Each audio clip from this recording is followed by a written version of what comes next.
Hello, I'm the ASMR psychologist. Welcome to my channel. Now, today, in this video, I'm going to be sharing with you some more ideas on how to incorporate mindfulness into your life. Mindfulness is a way that we can still and calm our minds and bring a greater enjoyment and contentment to our lives.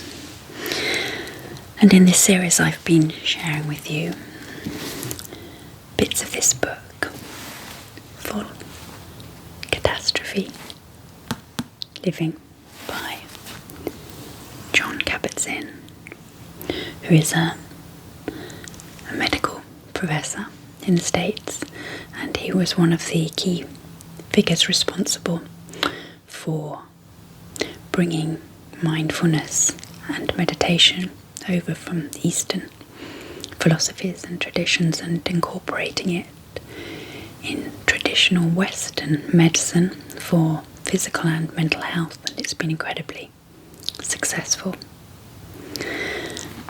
So today I'm going to share his 7th attitude, which he outlines as kind of the foundation for a mindfulness practice, but can also just be used in your day-to-day. You can carry them with you, turn them over in your mind, and consider them as a sort of a framework for living your life. So, as I said, this is the last one in this book. So there's 7 in this book, but actually since finishing this book he's added another 2, which I'm going to research and share with you in the next video. But for today we're looking at letting go. Here we go. They say that in India there is a particularly clever way of catching monkeys. As the story goes, hunters will cut a hole in a coconut that is just big enough for a monkey to put its hand through. Then they will drill 2 smaller holes in the other end, pass a wire through and secure the coconut to the base of a tree. Then they put a banana inside the coconut and hide. The monkey comes down, puts his hand in, and takes hold of the banana. The hole is crafted so that the open hand can go in, but the fist cannot get out. All the monkey has to do to be free is to let go of the banana. But it seems most monkeys don't let go. Poor monkeys. Often our mind gets us caught in a very similar way, in spite of all of our intelligence. For this reason, cultivating the practice of letting go or non-attachment is fundamental to the practice of mindfulness.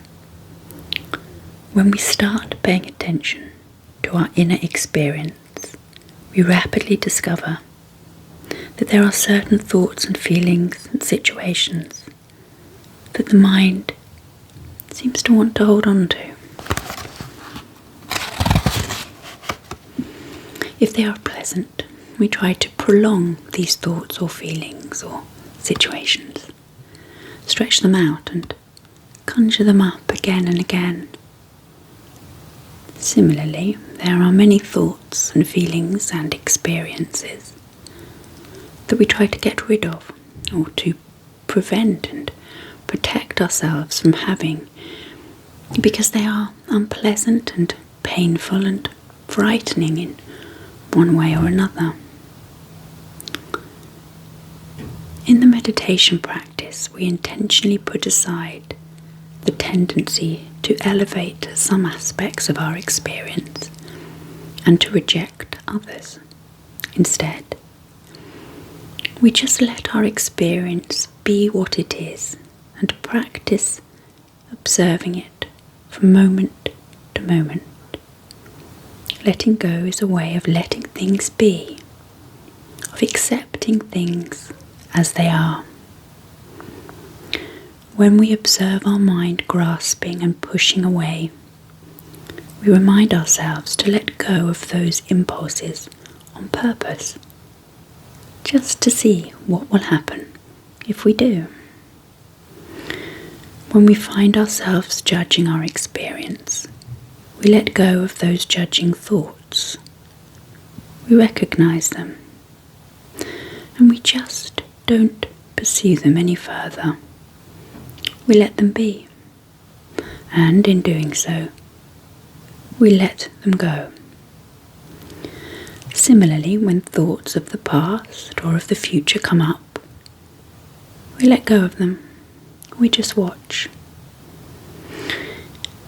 If we find it particularly difficult to let go of something because it has such a strong hold over our mind, we can direct our attention to what holding on feels like. Holding on is the opposite of letting go. We can become an expert on our own attachment, whatever it may be, whatever its consequences in our lives, as well as how it feels in those moments when we finally do let go, and what the consequences of that are.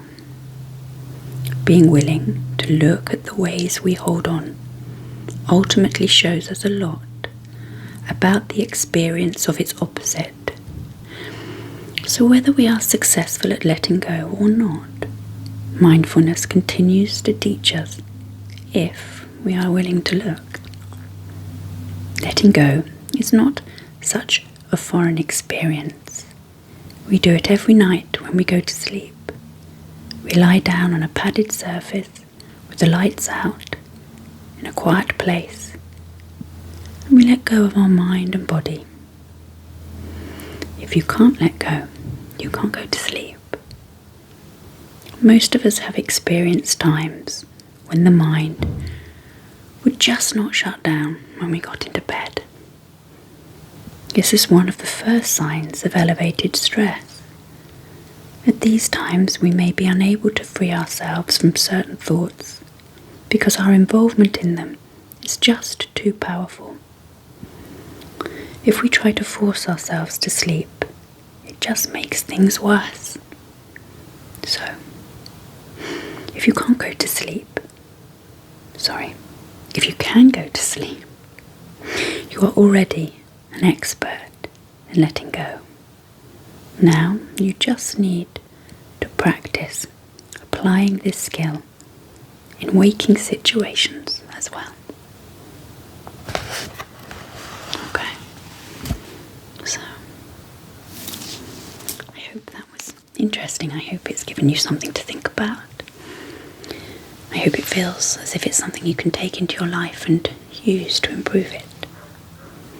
Now, if you like this ASMR mindfulness series, let me know by giving my video an up thumb so I know to continue it. And of course, if you haven't done already, please consider subscribing to my channel, and of course don't forget to hit that notification bell so you don't miss anything good. But as you probably already know, I do post a video every single day.